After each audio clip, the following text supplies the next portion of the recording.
notarem um pouquinho de dificuldade na minha dicção, é porque eu estou com as 2 cirurgias aqui na boca, mas já estou legal, entendeu?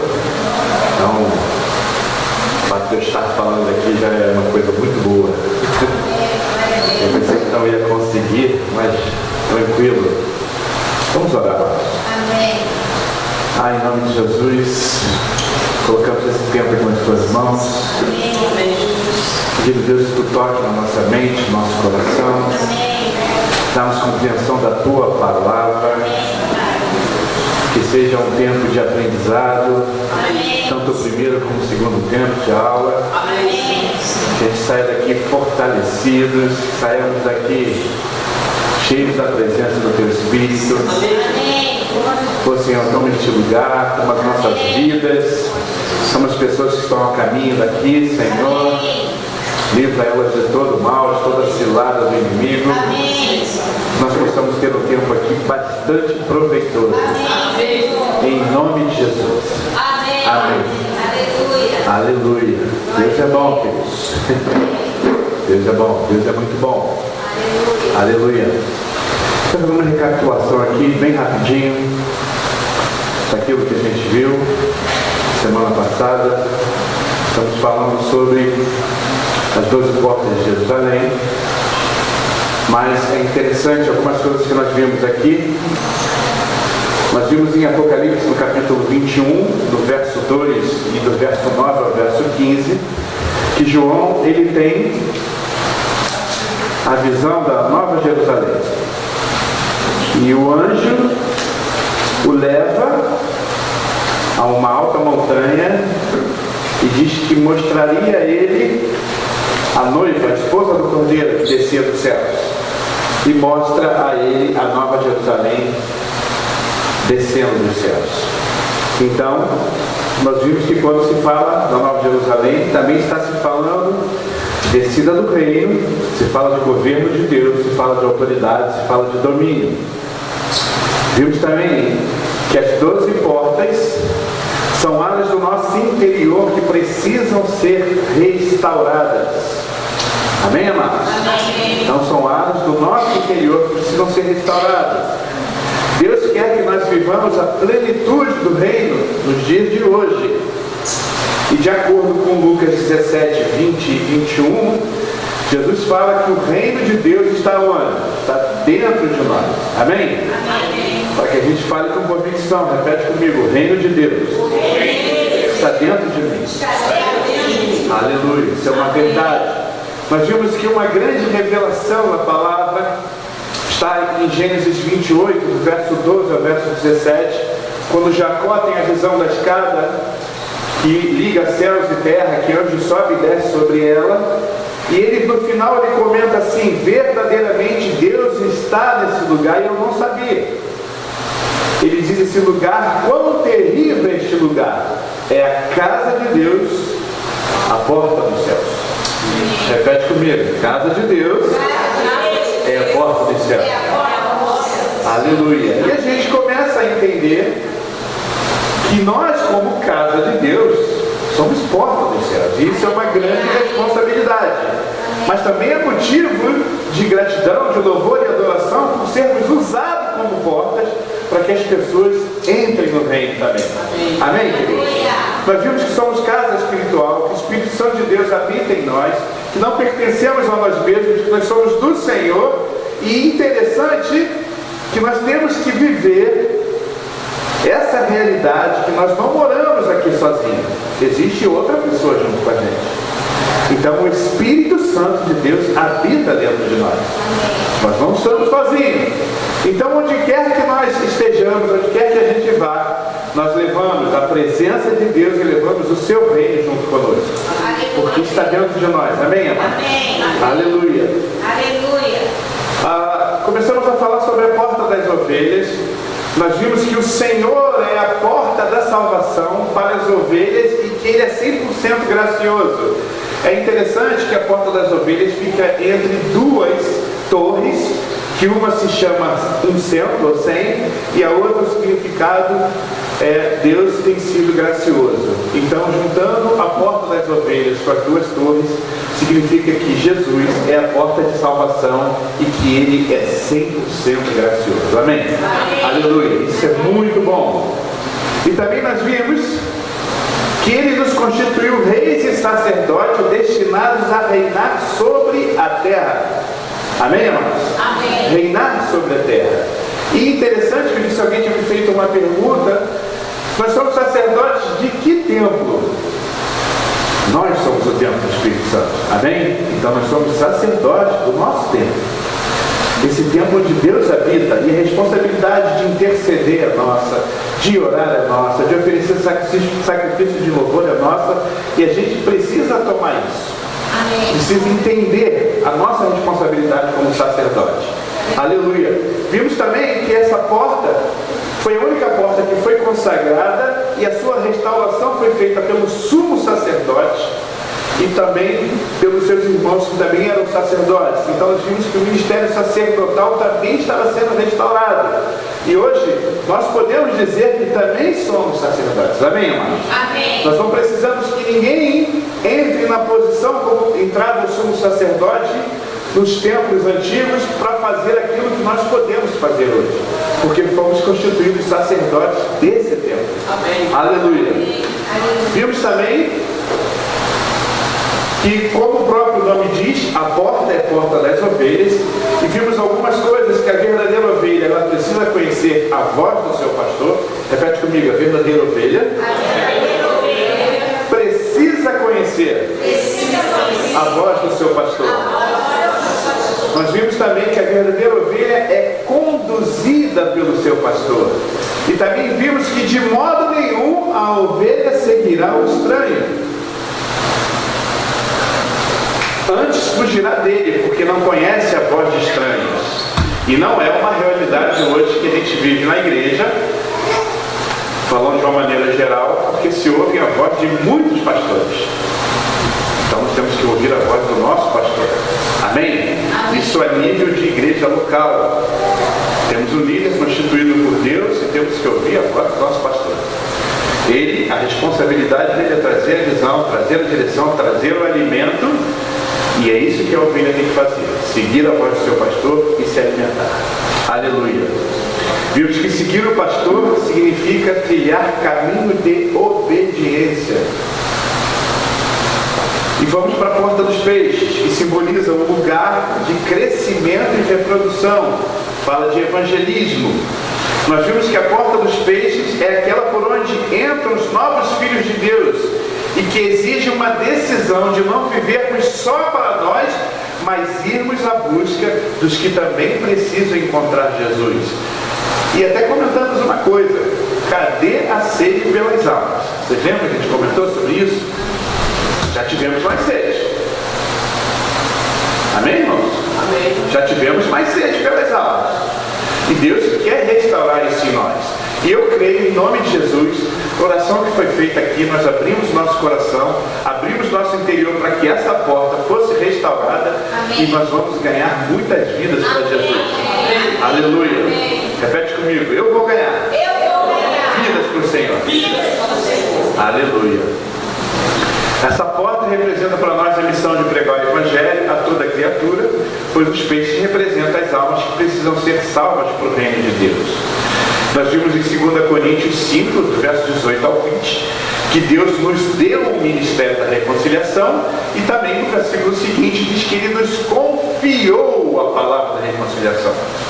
Então, todos nós temos pelo menos um ministério, que é o ministério da reconciliação.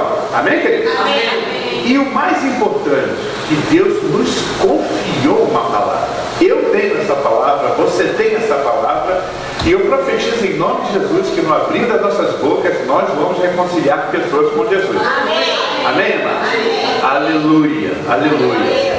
Então hoje nós vamos entrar em uma outra porta que precisa ser restaurada, que é a porta velha. Porta velha. E é interessante falar sobre porta velha, porque hoje é comemorado o quê? Reforma protestante. E nós vamos falar da porta velha. Que coisa, né? muitos lugares aí, vários corais cantando, né? Aquela coisa linda, né? Então vamos falar sobre a porta velha. Abra tua Bíblia em Neemias. Vamos lá para Neemias, no capítulo 3.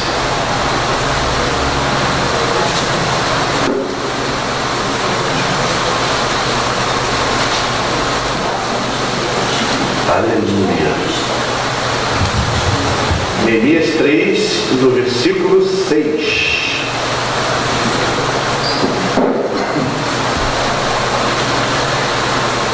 Amém? Estou chegando aí? Amém. Aleluia. Também que minha esposa me apertou dizendo que eu vou muito rápido. Entendeu? Você vai muito rápido. Verso 6. Aleluia. Neemias 3, verso 6. Diz assim: Joiada, filho de Pazeia e Mesulão, filho de Besodias, repararam a porta velha. Colocaram-lhe as vigas e lhe assentaram as portas com seus ferrolhos e trancas.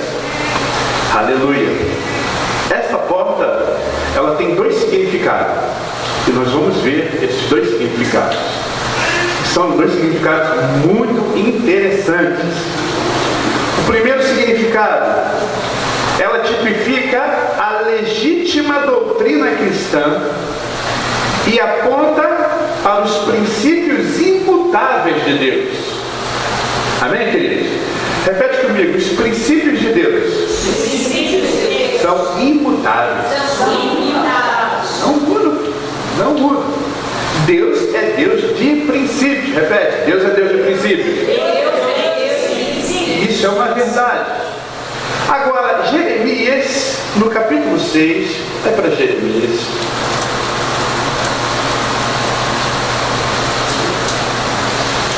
Jeremias, capítulo 6,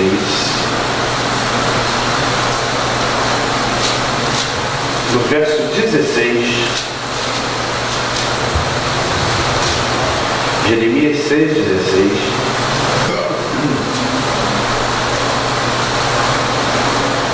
Amém? Todos chegaram aí? Amém. Assim diz o Senhor: ponde-vos à margem no caminho e vede, perguntai pelas veredas antigas, qual é o bom caminho. Andai por ele e achareis descanso para a vossa alma. Mas eles dizem o quê? Não mudaremos. Aleluia, glória a Deus. Então o Senhor diz: ponde-vos à margem no caminho e olhe, preste atenção, perguntem pelas veredas antigas qual é o bom caminho. Por que perguntar pelas veredas antigas? Gostaria que você prestasse bastante atenção nisso. Porque as pessoas estão confundindo o novo de Deus com o modernismo e o mundanismo. Repete comigo: o novo de Deus não é modernismo e nem mundanismo. Amém, queridos? Então as pessoas confundem o novo de Deus com modernismo e mundanismo. E isso tem penetrado em muitas igrejas. E hoje nós vemos, infelizmente, de uma forma geral, uma igreja que tem tentado inovar, procurando acompanhar e atender as tendências do mundo, formando uma geração destituída de valores e princípios e principalmente vazia de conteúdo bíblico, levando muitos a se desviarem da simplicidade, a se desviarem da oração, a se desviarem da santidade, a se desviarem da fidelidade à doutrina bíblica, porque querem trilhar um caminho novo. Não o novo de Deus, mas o novo que o mundo oferece. Amém, irmãos? Amém. Então nós vemos hoje algumas aberrações entrando por dentro da igreja, porque as pessoas querem inovar, achando que isso é o novo de Deus. Mas nós vamos ver que o novo de Deus não tem nada a ver com o modernismo e nem com as coisas do mundo. Amém, queridos? Amém. Muitos estão trocando as escrituras em 1 Timóteo, capítulo 4. Abre aí 1 Timóteo, capítulo 4.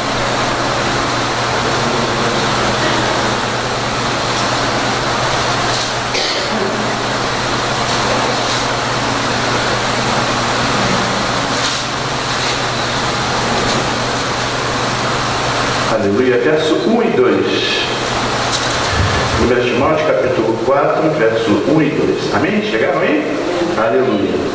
Ora, o Espírito afirma expressamente que nos últimos tempos alguns apostatarão da fé por obedecerem a espíritos enganadores e a ensino de demônios, pela hipocrisia dos que falam mentiras e que têm cauterizada a própria consciência. Então, diante disso, muitos estão trocando as Escrituras pelos ensinos de homens e doutrina de demônios, fazendo tropeçar até aqueles que andavam no caminho de Deus. Muitos também têm fechado os seus ouvidos à verdade. Voltando lá para Jeremias, no capítulo 6, no verso 10,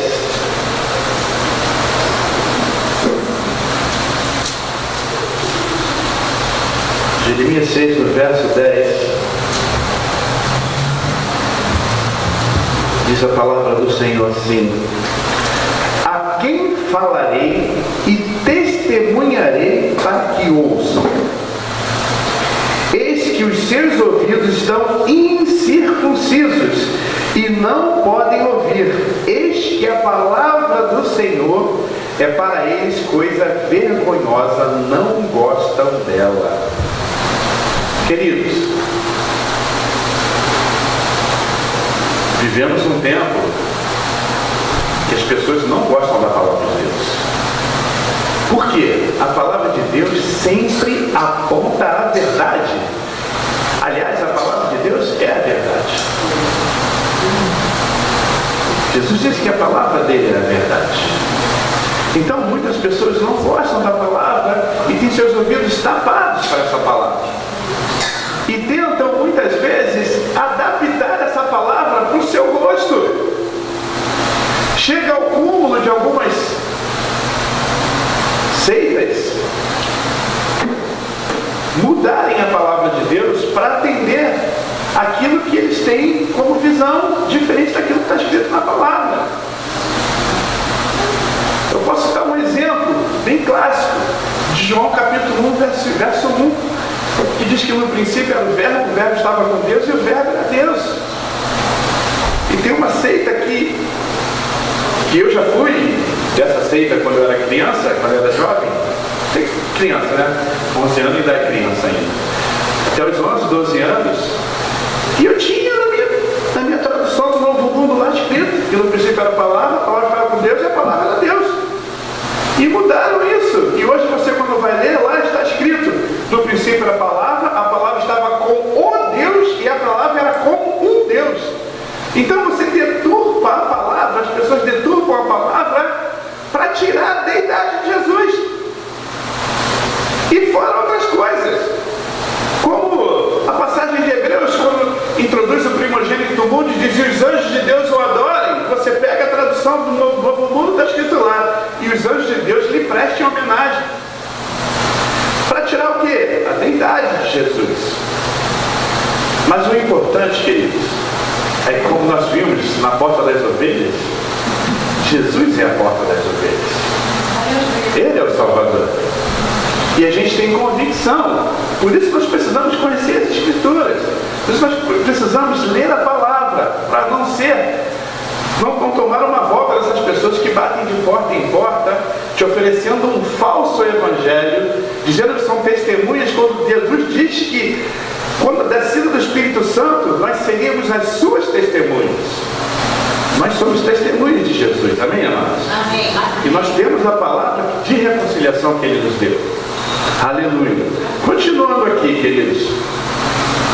Vai para 2 Timóteo, capítulo 4. E a gente está vendo aqui por que nós temos que Como Jeremias fala, perguntar pelas veredas antigas, perguntar o porquê, qual o caminho bom, qual o caminho para ser trilhado. Então nós acabamos de ver a confusão que se faz aí, querendo trazer o modernismo para dentro da igreja, querendo sair das escrituras, daquilo que Deus coloca como princípios. Vê agora 2 Timóteo, capítulo 4.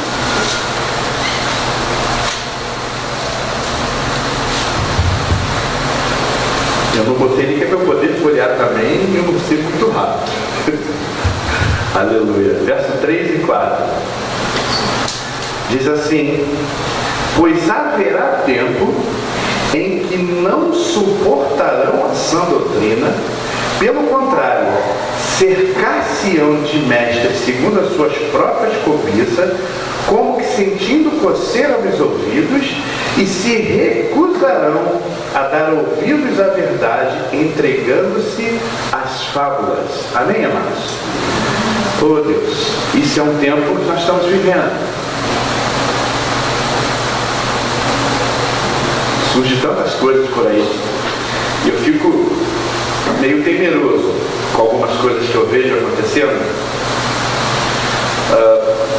De verdade, antigamente eu perdia mais tempo, hoje eu não perco muito tempo não, quando batem lá na minha porta, né? Hoje nem bate mais, porque a gente não deixa subir no apartamento, né?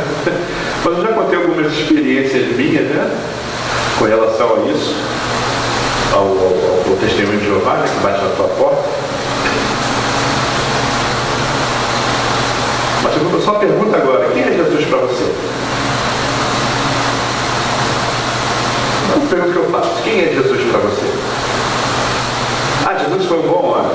Peraí. Pode ir. Eu não quero nem mais papo contigo. Jesus foi um bom homem. Eu sou o autor da vida. Foi um bom homem. Pagou o preço, derramou o seu sangue. Foi um bom homem. Se esvazia da sua glória, veio esse mundo, é obediente até a morte de cruz. Foi um bom homem. Se Jesus fosse somente um homem, a morte de Jesus seria a morte de um mártir qualquer. Mas não, com a sua morte, ele venceu a morte. Com a sua morte, ele nos deu vida. Com sua morte, nós vemos em Apocalipse que ele tem a chave da morte do inferno. Amém. Esse é Jesus. Esse é Jesus. O maravilhoso conselheiro, o Pai da eternidade, o príncipe da paz. Esse é o Jesus que a gente serve. Amém, amados? Amém. Aleluia. Então, amados, as pessoas estão confundindo o novo de Deus com modernismo e mundanismo. Muitos estão trocando as escrituras pelo ensino de homens e doutrinas de demônio. Muitos têm fechado seus ouvidos à verdade. Nós vimos aqui que muitos querem uma mensagem de sua escolha. Querem escolher a mensagem. A mensagem, amados, ela vem de Deus. Se não vem de Deus, está errado. Por isso que muitas vezes você vê até o apóstolo mesmo falar: olha, quando eu falo, eu sou o primeiro a ouvir.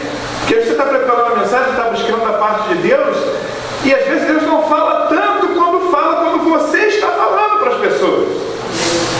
E às vezes chega um momento que às vezes você está pregando na igreja, você fala, faz um apelo e você fala: gente, eu já estou aqui para receber a oração, porque Deus está falando comigo. Amém, amados? Amém. Aleluia. Então, ainda em 2 Timóteo, no capítulo 3, do verso 1 ao verso 5, fala sobre tempos difíceis, e depois Paulo orienta Timóteo no verso 14 ao verso 17. Mas no capítulo 3, do verso 1 ao verso 5, diz assim: sabe, porém, isto: nos últimos dias sobrevirão tempos difíceis. Repete comigo: tempos difíceis.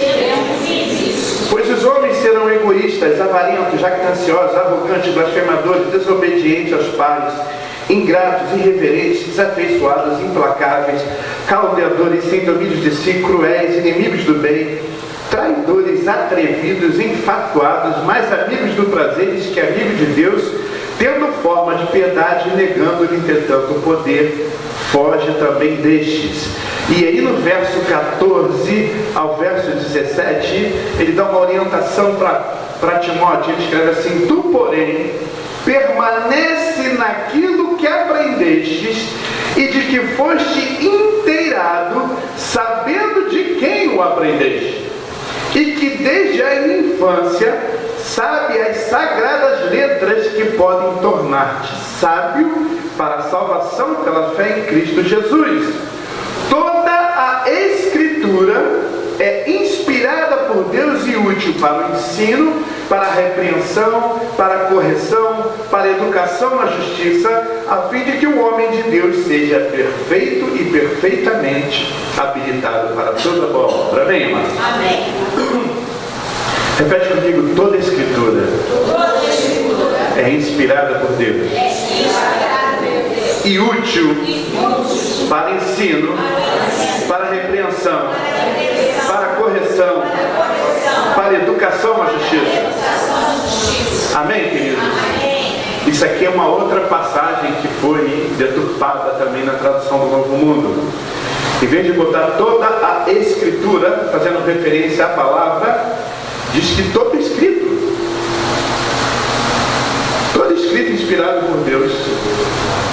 Então, o cara vem com uma sentinela, vem com uma despertar, a verdade do novo mundo, a verdade conduz à vida eterna, do paraíso perdido ao paraíso restaurado, e diz que aquilo ali é inspirado por Deus e é útil para te corrigir, para te ensinar.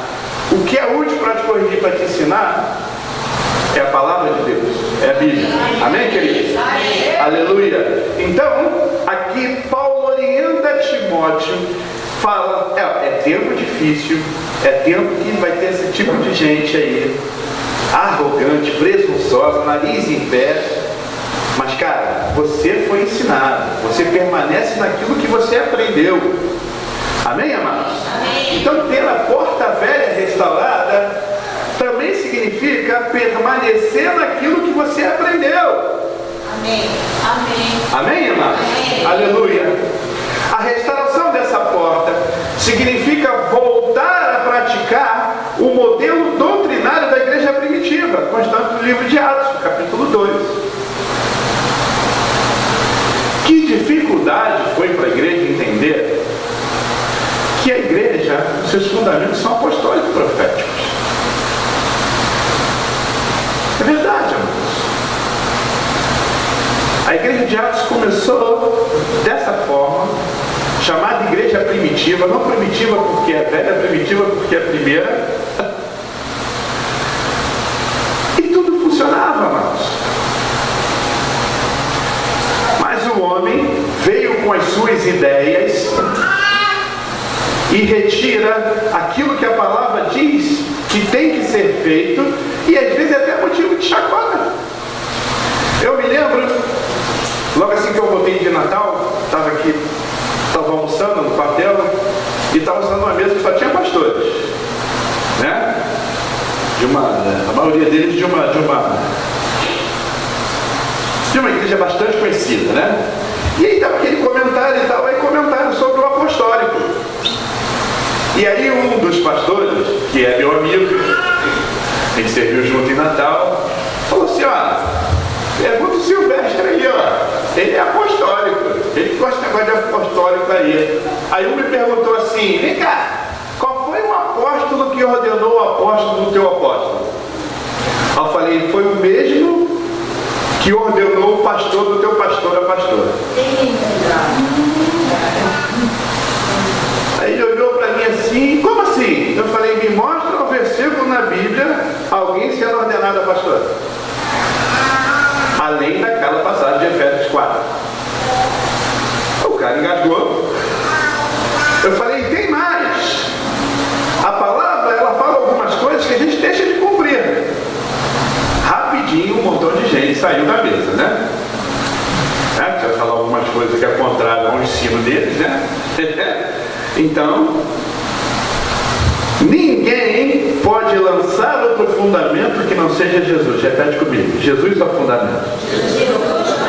Ele é a pedra principal. Vamos ver isso. 1 Coríntios capítulo 3. Esse é o modelo que a gente tem que seguir, queridos. 1 Coríntios capítulo 3, verso 11, diz a palavra do Senhor: porque ninguém pode lançar outro fundamento além do que foi posto, o qual é Jesus Cristo. Amém, amados? Amém. Repetir: porque ninguém pode lançar outro fundamento além do que foi posto, o qual é Jesus Cristo. Agora vai para Efésios capítulo 2.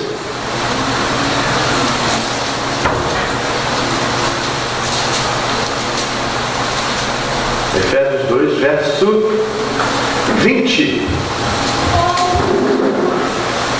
Efésios 2, verso 20, que diz assim: edificados sobre o fundamento dos apóstolos e profetas, sendo ele mesmo, Cristo Jesus, a pedra angular. Repete comigo: edificados sobre o fundamento dos apóstolos e profetas, sendo Cristo Jesus a pedra angular. Aleluia. Agora volta para 1 Coríntios, agora no capítulo 12.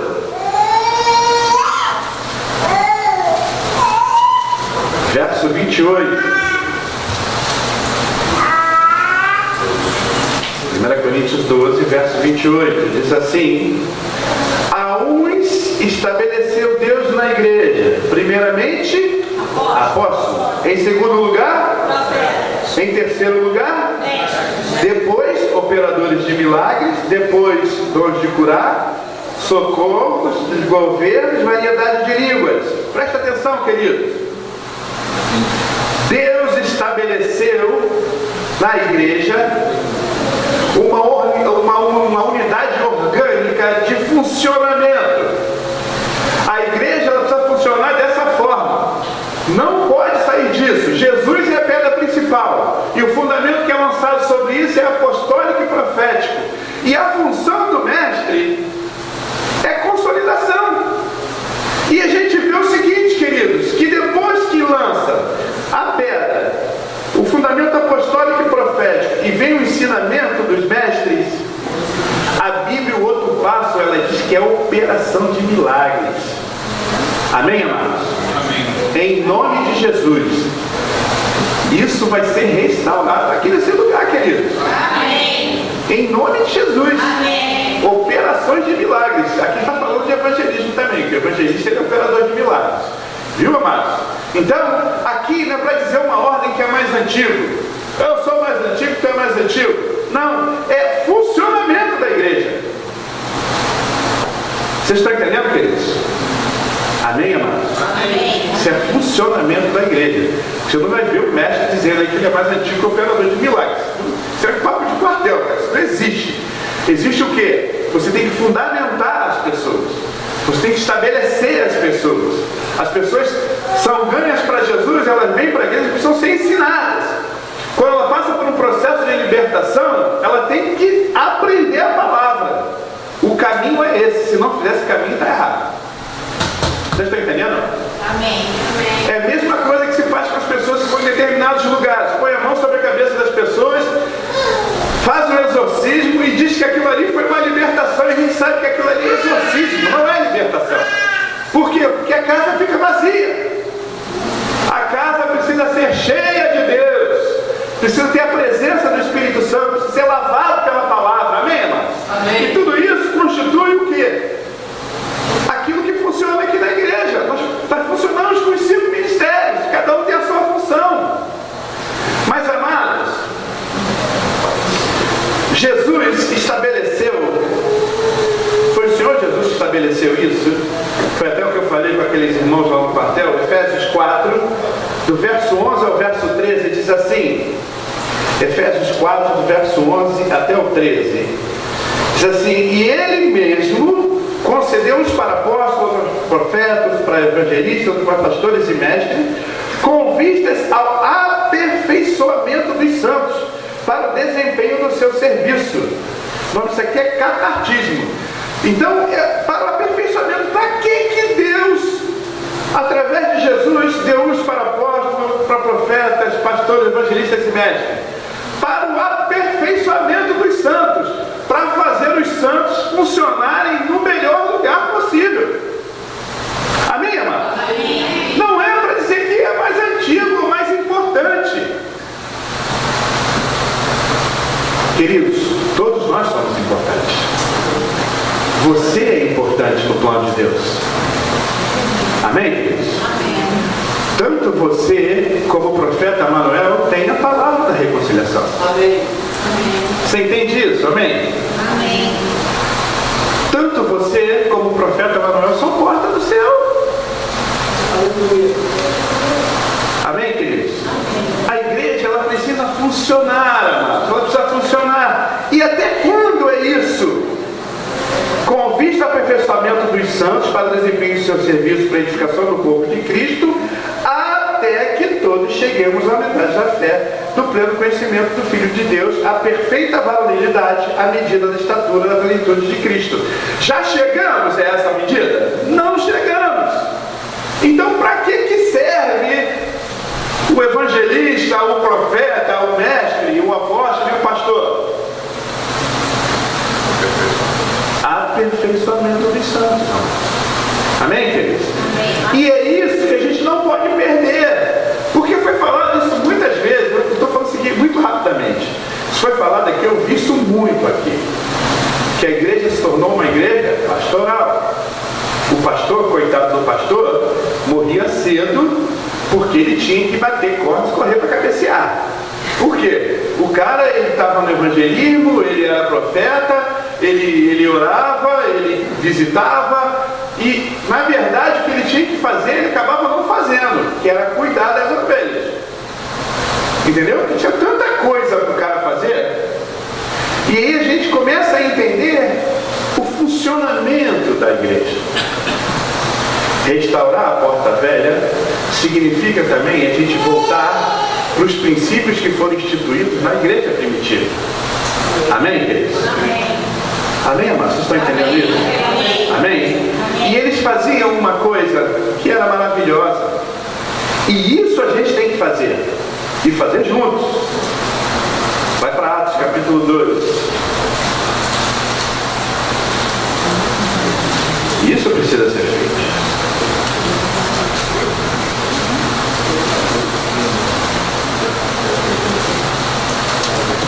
Aleluia. 2, verso 42.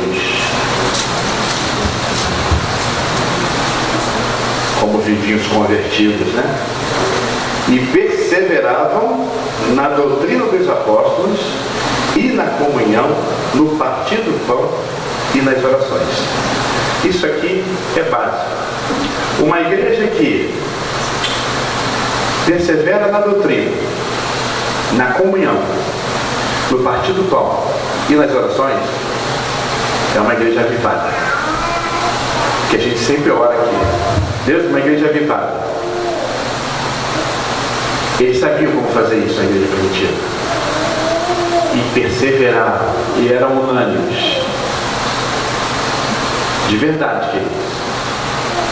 Se a gente deixar por nós mesmos, o tempo dá uma esfriada, a gente não vem à igreja. Está muito calor, a gente não vem à igreja. Eu vim na terça, eu não venho na quinta. Ao vir na quinta, eu não vou vir domingo de manhã. Ao vir domingo de manhã, eu não venho domingo à noite.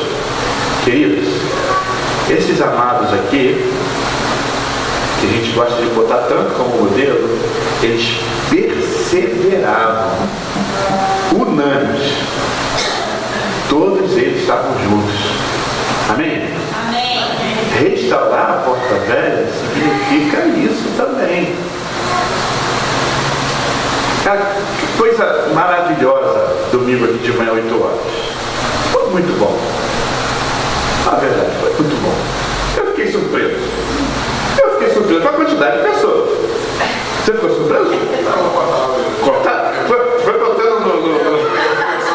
Foi chegando. Foi enquadrando todo mundo. Deu um nome.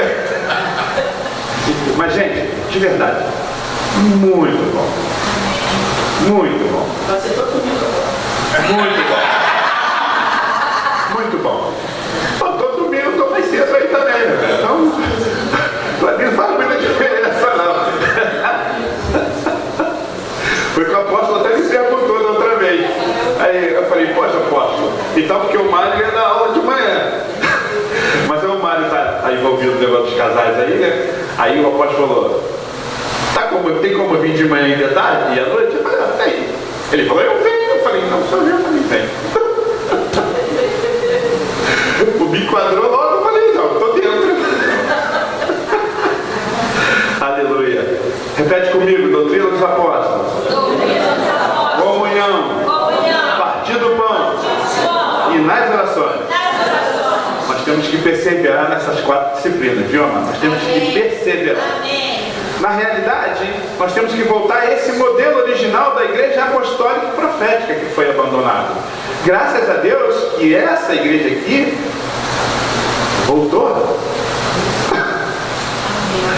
Eu dou muito graças a Deus por causa disso, cara. De verdade. Nós passamos por uma igreja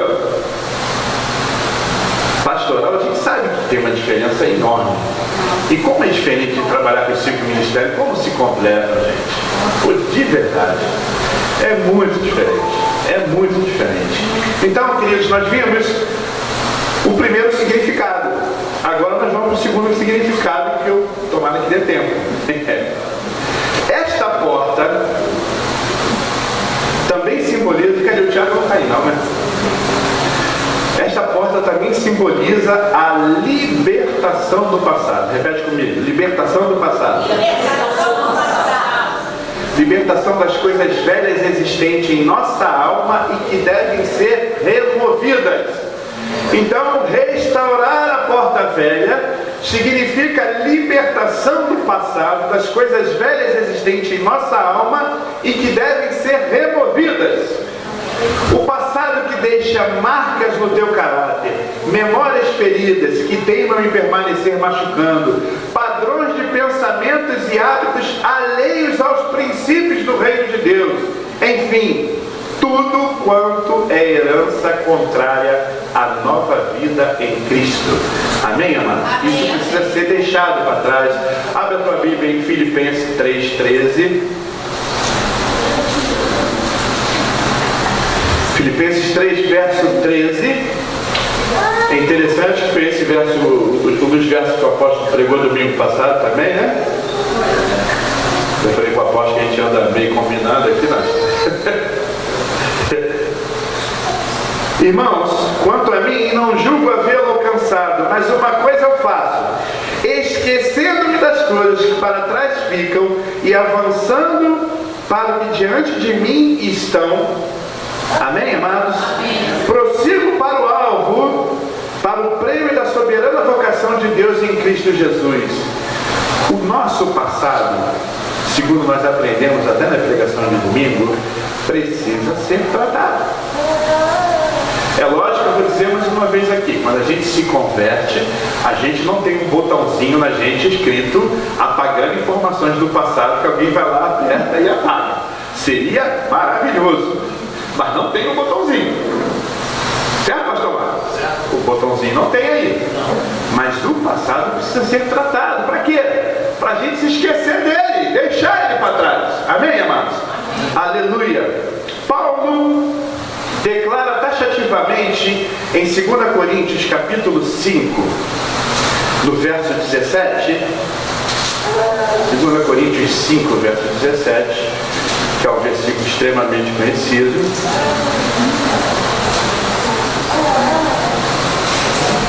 Aleluia. E assim, se alguém está de Cristo, é o quê? As coisas antigas já passaram, eis que se fizeram novas. Na verdade, o original aqui é nova criação. Tá? Pode ver até que tem uma referenciazinha aqui, pelo menos a Bíblia tem aqui embaixo. Tá?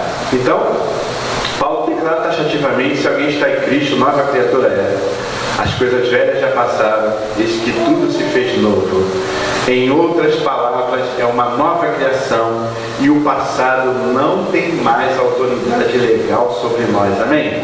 Então, restaurar a porta velha significa que o passado ele não pode ter mais autoridade sobre nós. Isso não pode te prender.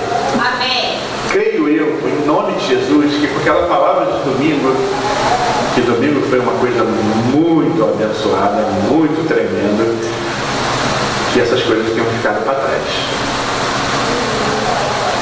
Mas ainda estão em tempo ainda de ser tratadas, e essa porta precisa ser restaurada na nossa vida. Aleluia.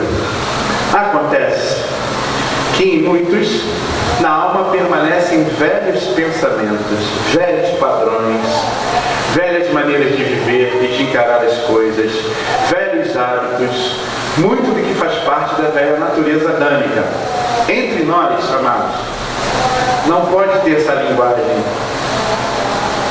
Eu sou assim e não muda. Jesus muda você. Eu sou assim mesmo. Até o nosso caráter pode ser tratado. Amém? Somos homens e mulheres controlados pelo Espírito Santo. Somos homens e mulheres transformados por Deus. E restaurar a porta velha significa também isso. Mas sermos tratados por Deus com relação às coisas do passado e andarmos em novidades de vida, queridos. Abandonarmos o que era do velho homem. E olha que o velho homem, a gente já brincou aqui dizendo que ele tem curso de sobrevivência. Você entende isso, não? O velho homem, ele é comando, ele é guerra na selva, ele é paraquedista, ele usa rapel assim de uma forma muito rápida, né? Você às vezes faz um teste com isso, você dá uma topada, o velho homem ele desce de rapel com uma velocidade e se joga na frente e fala: olha eu aí, olha eu de novo, olha eu nada. Se você não se controlar, ele toma conta da situação. Ele tem o freio ABS. E assim é muito interessante, né, cara? Porque a gente aprende algumas coisas, né? Por que Jesus colocou na palavra dele? Que aquele que quer vir após mim, negue-se a si mesmo, toma-se a cruz diariamente e segue. Porque ele sabe que o bicho do danado do velho homem, todo dia ele vai querer botar a cabeça dele por lá de fora. E você vai, cruz, mata ele, bota ele lá em cima todo dia. Porque não é bicho fácil de morrer não, gente. E como dizia um pastor que eu tinha antigamente, que tem uns que a cruz é um verdadeiro pau de selo, né? O cara só não consegue ficar em cima. O velho homem desce escorregando, que é uma maravilha. Alguém aqui já tentou subir no pau de selo? Não? Nem antigamente já? Você foi tranquilo? Tu consegue dar dois subidinhos, desce todo lambuzado, né? Algumas cruzes são assim. Para alguns velhos homens aqui. Mas amém, amados? Fala assim: cruz fala de morte. E morte do eu. Amém, amados? Aleluia. Então, aí Efésios 4, do verso 21, Efésios 4, do verso 21 ao verso 24.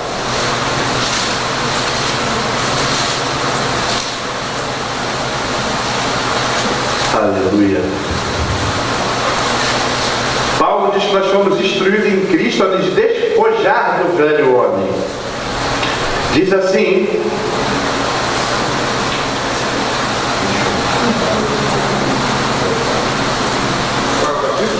Efésios capítulo 4, do verso 21 ao verso 24. Se é que de fato o tendes ouvido e dele fostes instruídos, segundo é a verdade em Jesus, no sentido de que, quanto ao trato passado, vos despojeis do velho homem, que se corrompe segundo as concupiscências do engano, e vos renoveis no espírito do vosso entendimento, e vos revistais do novo homem, criado segundo Deus, em justiça e retidão, procedente da verdade. Amém, queridos? Então Paulo, ele nos instrui em Cristo a nos despojar do velho homem. Repete comigo: eu preciso me despojar do velho homem. Eu sou uma nova criatura. Aleluia. Aleluia. Amém, amados? No Velho Testamento, Deus fazia referência a filho de Deus somente a duas classes. Primeiro foi os anjos e também Adão, e ele só fala isso no Novo Testamento, não fala sobre a genealogia de Adão. Aí chega até Adão, filho de Deus. Mas no Novo Testamento, quando Jesus vem para os seus e os seus não o recebem, ele diz que a todos quantos receberam, deu-lhes o poder de serem feitos filhos de Deus. Aleluia. Quantos podem dar glória a Deus por isso? Então ele nos deu o poder de sermos feitos filhos de Deus. De sermos feitos é porque não éramos. E a palavra de Deus diz que nós não nascemos da vontade do varão, da vontade do homem, não do sangue, de nada, nós nascemos da vontade de Deus. Ou seja, hoje somos filhos porque fazemos parte da mesma classe, criados e gerados por Deus. Isso é muito bom, amados. E eu torno a repetir, como se fosse pouco, ainda faz de nós morada do seu Espírito. Gente, que Deus é esse? Que Deus é esse? Jesus se esvazia da sua glória, vem a esse mundo, é obediente até a morte. Morte prova uma coisa que ele nunca tinha provado, que é se separar do Pai e do Espírito Santo por um momento. Ali na cruz, onde o teu pecado, o meu pecado foi depositado sobre ele, isso para nos resgatar e fazer de nós morada do seu Espírito. A gente tem que acordar todo dia e agradecer muito a esse Deus. Oh, Jesus. Aleluia, aleluia. Continuando aí no verso 25, os versos a seguir, Paulo fala sobre o modo de agir do velho homem. No verso 25 ele fala sobre a mentira. No verso 26 ele fala sobre a ira. No verso 28 ele fala sobre furto, palavras impensadas, amargura, cólera, ira, gritaria, blasfêmia, malícia, dizendo que tudo isso e coisas semelhantes não devem ter mais lugar em nossa vida. E no verso 27, Paulo diz: nem deis lugar ao diabo. Lugar aí é topos. Topos é um lugar geográfico, é um lugar de fato, de verdade. Quando Paulo fala não deis lugar ao diabo, significa que dentro de nós pode haver um lugar que você dê. Você está entendendo? E a gente pega aquela passagem lá de Apocalipse 3, que diz: estou à porta e bato. Você abre a porta, eu entro, sei contigo, vou ter intimidade contigo. E a gente acha que essa é só para quem não é crente. E eu vou falar para você: Jesus está à porta e bate. E muitas vezes ele bate na porta que está trancada, a porta que é um quarto escuro, a porta que não se abre para ninguém, a porta que não se conta para ninguém. E Deus está falando que a restauração da porta velha significa você abrir este lugar e permitir que Jesus venha e limpe e lance a sua luz ali. Amém, amados? Às vezes carregamos com a gente coisas que são difíceis.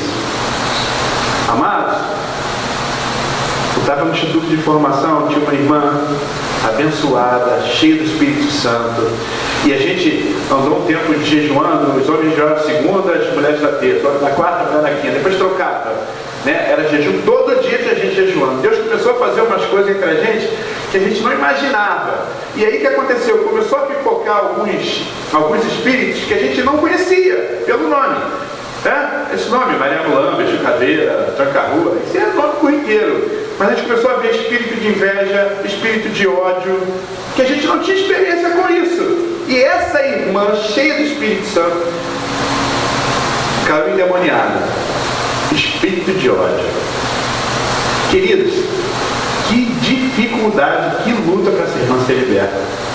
O Espírito Santo teve que nos direcionar para fazer uma coisa, começou a ministrar amor sobre ela, e o irmão falou algumas coisas com ela, que ela começou a chorar, rapidinho foi jogada no chão, e disse que viu, né, o demônio saindo e tal.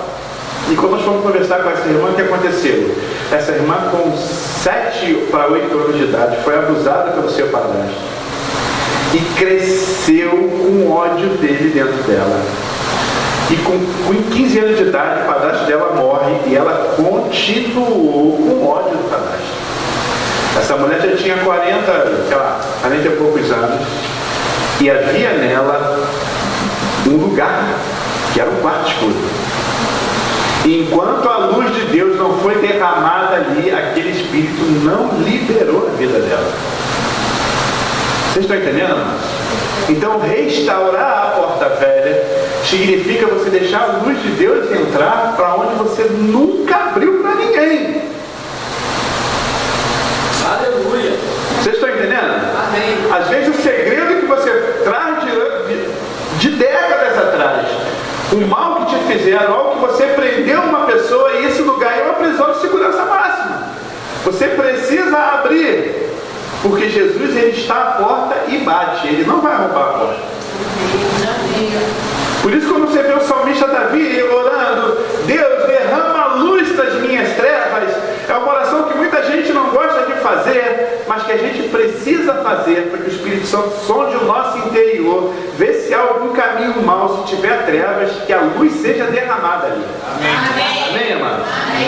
Então, restaurar a porta velha também significa isso, queridos. Aleluia. Então, Paulo nos orienta a uma tomada de posição. Por que viver no passado se temos uma nova vida? Por que ter os pés embaraçados por velhas ataduras quando somos chamados a gozar a liberdade da nova criação em Cristo? O desafio é escancarar a porta velha, deixando por ela sair o passado e depois fechá-la para os hábitos e prisões antigas que tentem voltar a alma.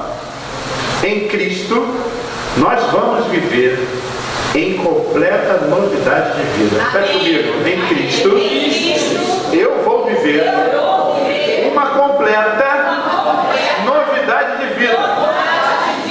Aleluia. Amém, queridos. Então, restaurar a porta velha também significa viver em completa novidade de vida, perseverando na palavra, na comunhão, no partir do pão e nas orações. Amém? Então, vimos aqui duas coisas que significam a porta velha.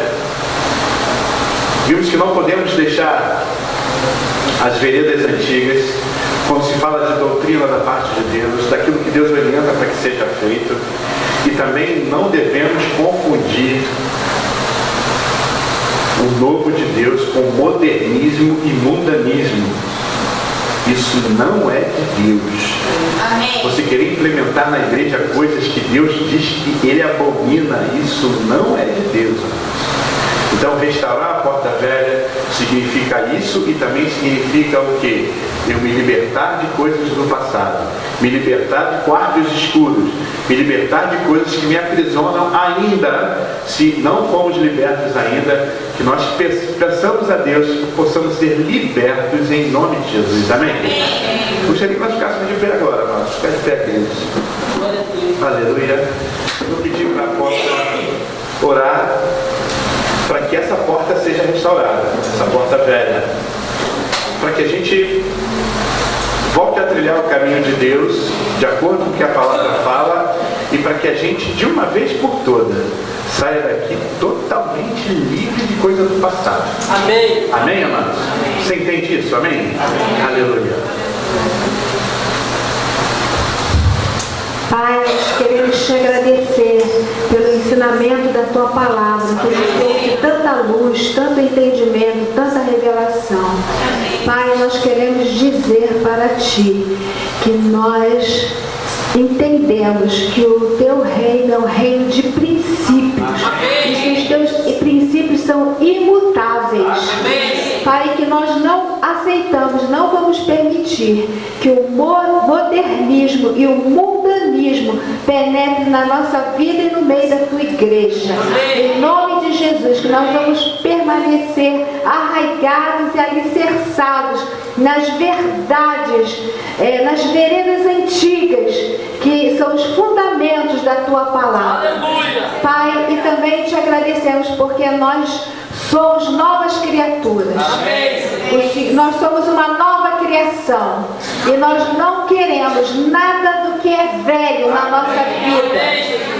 E nós te pedimos, Espírito Santo, que Tu venhas nos soldar, nos examinar, penetre no nosso profundo, no nosso secreto. Se ainda existe algum quarto escuro na nossa vida, trancado, que a Tua luz possa penetrar e possa expulsar tudo que é velho da nossa vida. Pai, Tu tens novidade de vida para nós. E é isso que nós vamos viver. E é isso que nós queremos viver. E nós decretamos essa porta restaurada na vida do Teu povo. A porta velha restaurada. Em nome de Jesus. Amém. Amém. Amém. Glória a Deus. Podemos ir para o intervalo, queridos.